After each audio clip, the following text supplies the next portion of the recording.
Joel down here at Mike's Off-Road. Today we're installing a Old Man Emu suspension lift kit on this 1996 Toyota Tacoma. This kit is a great replacement for OEM parts. It's OEM quality, but increases the ride height by about 1.5 inches. These trucks are 25 years old now, and after 25 years and hundreds of thousands of miles, it's time for some upgrades. This is a good way to keep your truck riding like it did from the factory.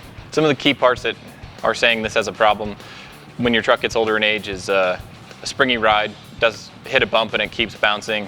A clunk under any kind of circumstances is not a good thing. And then just sagging of suspension if it's lower than it once was.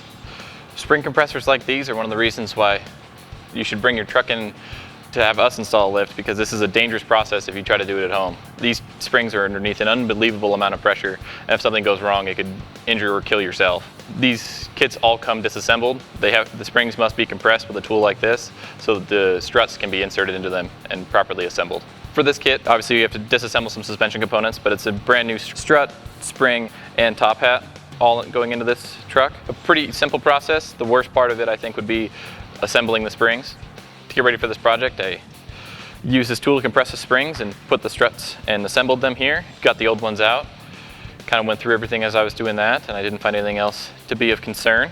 And it's ready to go back together now that everything is assembled.